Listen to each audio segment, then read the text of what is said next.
Oke, kita lanjut fungsi ya, fungsi. Tapi nanti ya nanti lanjut dulu ya. Ya, fungsi ya. Jadi ini ada fasilitas di pemrograman desktop. Bagaimana ini judulnya, bagaimana sehingga kita membuat aplikasi lebih mudah ya, lebih mudah memangkas skrip-skrip yang panjang dengan menggunakan keyword. Hanya satu buah keyword itu kita bisa memangkas beberapa skrip. Nah, apa keywordnya? Nah, kita gunakan fungsi. Nah, di dalam desktop khususnya Delphi ya, ini ada beberapa fungsi.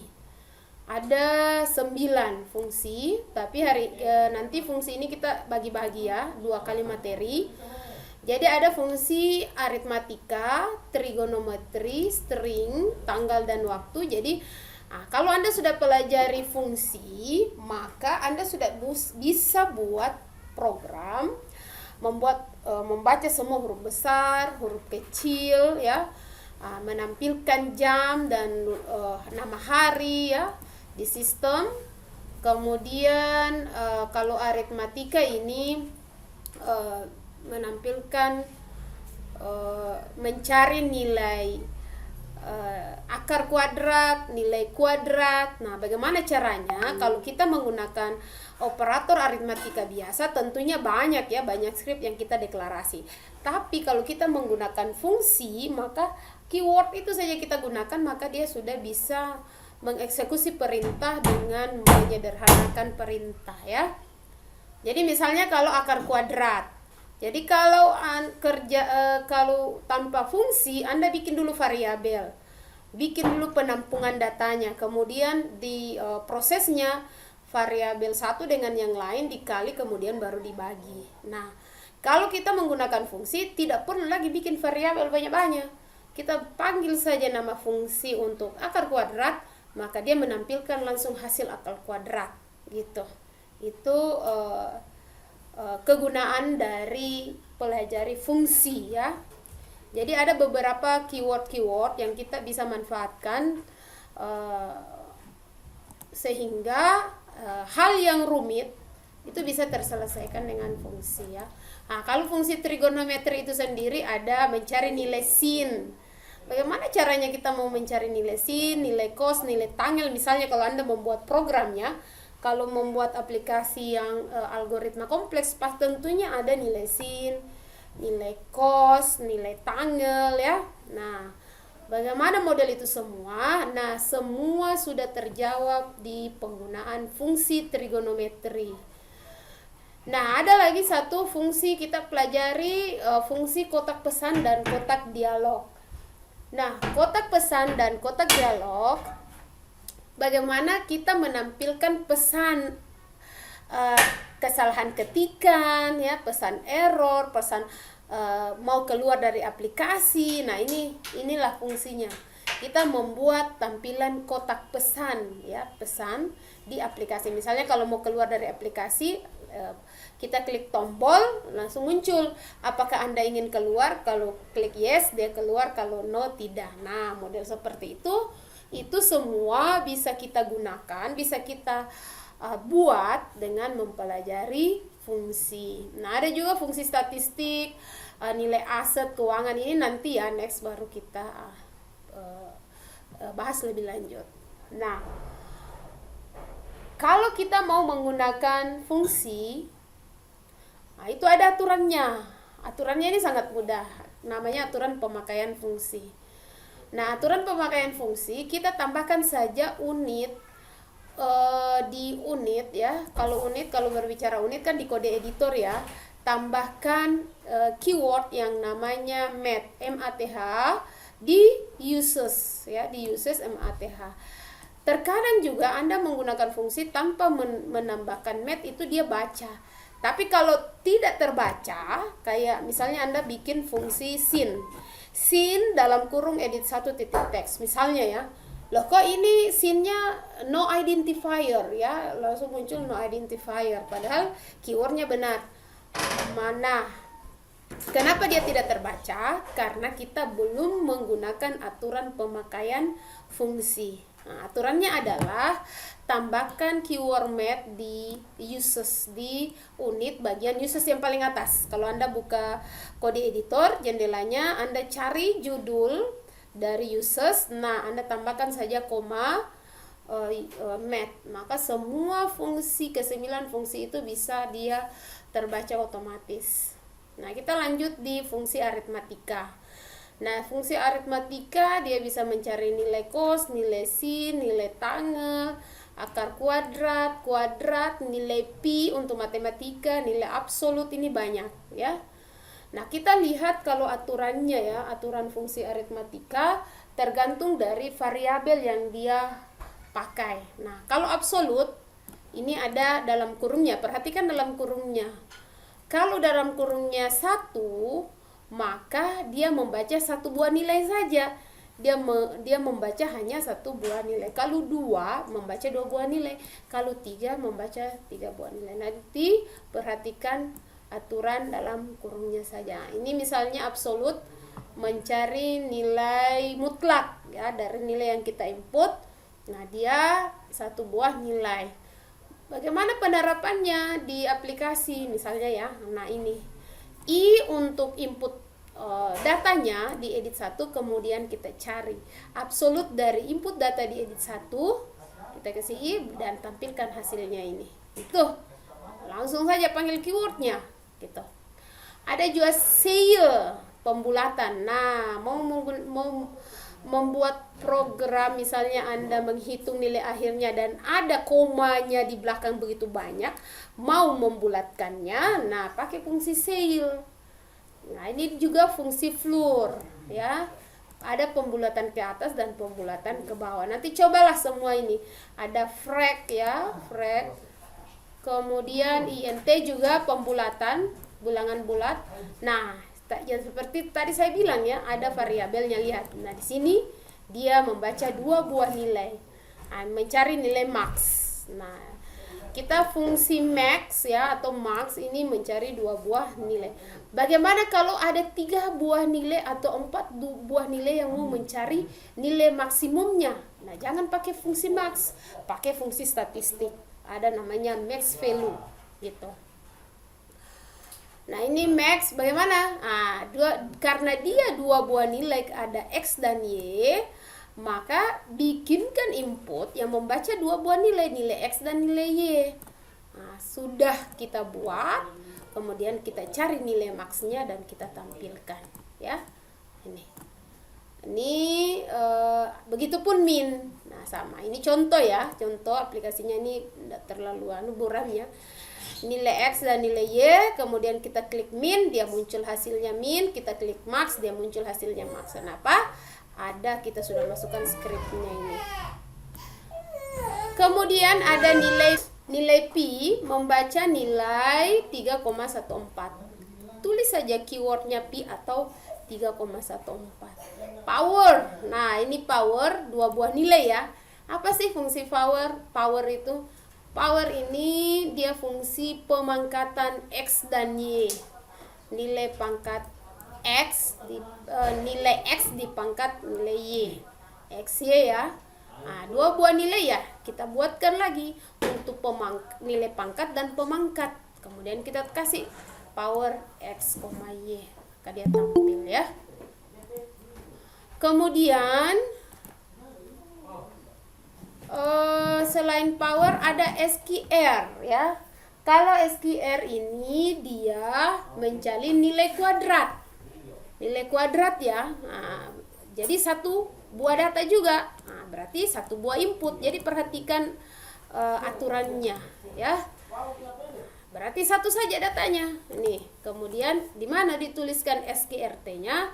Ternyata dia aturannya taruh di apalagi namanya di outputnya. SQR BB ini dia baca di edit 1. Ada SQRT, nah, akar kuadrat kebalikannya, aturannya sama ya. Jadi ini adalah contoh semua. Kalau mau mengetahui silakan dipraktek karena ini semua tidak ada yang lengkap ya, lengkap contohnya. Mencari nilai kos. Nah, nilai kos juga 1 2 data berarti 1 buah input saja.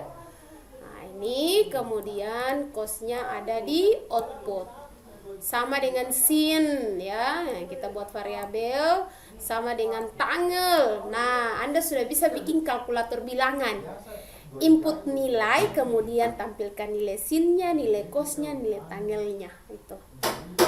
Arkos kebalikan dari nilai kos, arsin kebalikan dari nilai sin, artangel kebalikan dari nilai tanggal. Oke, untuk fungsi aritmatika sampai di situ.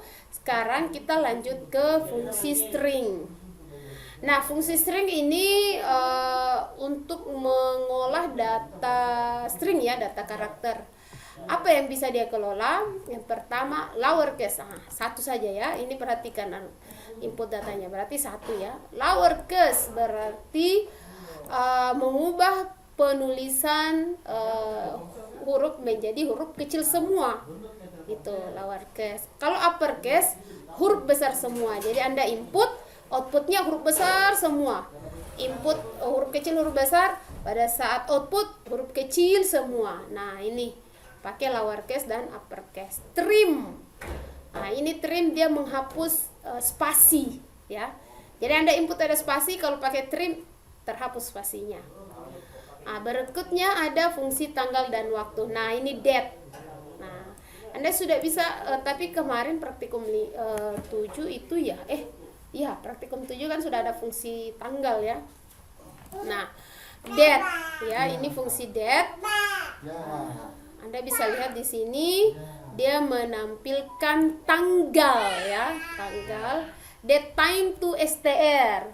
Kalau date time to str merubah tipe data tanggal dan waktu ke string ya. Ini kita pakai no. Ini coba buat saja. Nah, bagaimana kalau kita mau buat format sendiri? Misalnya hari ini Kamis, angka bulan, atau nama bulan, 2 tahun, angka tahun kan 4, kita tampilkan hanya 2 saja angka, itu bisa. Bagaimana modelnya? Nah, kita pakai format ini. Ada format D. Kalau D Anda tuliskan, maka itu menunjukkan angka tanggal, tapi tanpa 0 di depan. Kalau tanggal 1 ya 1, biasakan 01 ya. Nah, kalau D2 tanggal tapi dengan 0 di depan. Kalau D-nya sudah 3, bukan lagi tanggal tapi hari. Dia sudah tampilkan hari tapi harinya dia singkat. 3 karakter pertama yang dia tampilkan. Kalau D-nya 4 lengkap, maka nama hari lengkap. M1 angka bulan, M2 angka bulan, M3 nama bulan tapi dia singkat. M4 nama bulan lengkap. Begitupun year 2 berarti angka tahun hanya 2 digit, paling belakang diambil. Kalau ya Y-nya 4 itu lengkap. Nah, ini H menunjukkan jam ya. N menit, S detik ya. Nah, ini contoh. Kalau mau menampilkan hari, tanggal, nah ini. Kalau D-nya 2 berarti tanggal. Ini M3 berarti nama bulan, Y-nya 2, tahun hanya 2 angka.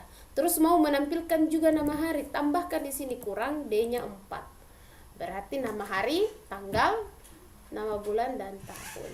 Itu format-formatnya. Nah, satu lagi fungsi yang sering dipakai dalam aplikasi apapun itu adalah membuat kotak pesan ya. Nah, kita lihat model-model kotak pesannya. Nah, ini perhatikan. Ini ada 1, 2, 3, dan 4. Berarti 4 karakter yang dia bisa baca. 4 inputan ya. Ada pesan, ada model kotaknya, dan ada bottomnya. Nah, ini help. Help ini dia tambahan otomatis, kadang dipakai, kadang juga tidak. Tapi harus ketiga ini yang harus kita isi dalam kita menggunakan keyword message DLG. Nah, sebentar saya tunjukkan. Nah, ini model-model contoh tampilan kotak pesan. Nah, ada tampilannya modelnya seperti ini. Ada seperti ini bottomnya 1, ini bottomnya 2, yes dan no. Ini bottomnya 1, ini bottomnya 1, dan ini bottomnya 1. Jadi ini modelnya ya. Ini model kotak, ini kan sama semua ya. Yang membedakan adalah kotak ini dia simbolnya I. Kotak ini simbolnya tanda tanya, kotak ini simbolnya tanda kali warna merah, simbolnya tanda seru warna kuning, dan ini tidak ada simbolnya. Bagaimana modelnya? Nah, modelnya kita lihat di sini. Tipe dari kotak-kotaknya. Nah, kapan kita pakai keyword MT warning, maka dia modelnya gini. MT error, maka dia modelnya simbolnya seperti ini. Ya, ini contoh ya, kotak-kotak. Terserah Anda mau pakai yang mana. Satu buah pesan hanya terdiri dari satu kotak saja. Satu jenis kotak, mau pakai warning kah, error kah, informasi konfirmasi, atau custom. Nah, MT custom dia modelnya seperti ini, tidak ada simbol, itu bedanya. Tapi kalau modelnya sama, tapi yang membedakan adalah simbol-simbolnya. Nah, untuk pengisian bottomnya, ini bottomnya, ini ada bottomnya 1, bottom oke. Kalau yang ini kan 2 bottomnya ya, yes dan no. Kalau ini bottomnya 1 oke. Ini bottomnya 1 oke, dan ini bottomnya 1 oke. Nah, untuk penggunaan kotak, penggunaan satu pesan itu terdiri dari satu buah kotak, tapi bottomnya lebih dari 1 boleh. Nah, kita lihat jenis-jenis bottomnya. Nah, jenis-jenis bottomnya ini ada ini. Terserah Anda mau pakai yang mana. MBS bottomnya yes, no, okay, cancel, no to all, yes to all, have, dan lain sebagainya. Kebanyakan dipakai yang ini, yang yes, no, okay, cancel ini. Jadi kalau bagaimana mau pakai 2 Bu, MB yes, MB no, MB okay. Nah itu, jadi 3 pesan. Contoh kalau kita pakai, nah dalam penulisan pesan itu tadi kan saya bahas jenis kotaknya, bottomnya. Sekarang formatnya ada message DLG, ada message DLG post ya. Apa bedanya? Kalau message DLG kita pakai, maka kotak pesan yang tampil dia langsung di tengah layar. Kalau message DLG post itu kita bisa atur, bisa posisinya di ujung kanan atas layar, atau ujung kiri atas layar, atau di bawah, atau di tengah. Nah, ini kalau kita pakai ada posisi X dan Y nya ya. Kebanyakan biasa pakai message DLG ya. Nah, untuk pengisiannya, nah ini Anda ketik message DLG dalam kurung pesannya, pilih jenis kotaknya dan bottomnya. Gimana contohnya? Nah, ini dia. Message DLG, pesan, jenis bottomnya, jenis kotaknya, jadi MT konfirmasi ya. Kemudian bottomnya ada 2. Nah, kalau yes, dan koma 0, posisinya kan di tengah ya. Sama dengan kalau yes, ini yes, mengisi bottom yes, ini dia. Ada lagi dalam bottom yes, muncul lagi MB oke, bisa, nggak masalah. Kemudian DLG post ini pesan, jenis kotaknya, bottomnya. Nah, ini posisi layarnya. Kemudian diisi lagi bottomnya, bottom yes-nya. Nah, ini masukkan lagi. Nah, ada pesan biasa, 1 saja, dia otomatis, tidak ada pilih kotaknya apanya, tidak ada, langsung oke. Nah, namanya show message, tulis pesannya. Nah, ini contoh show message, data kosong, langsung oke. Oke, sampai di sini penjelasan saya tentang fungsi ya. Next kita nanti lanjut ke fungsi lanjutan atau fungsi berikutnya.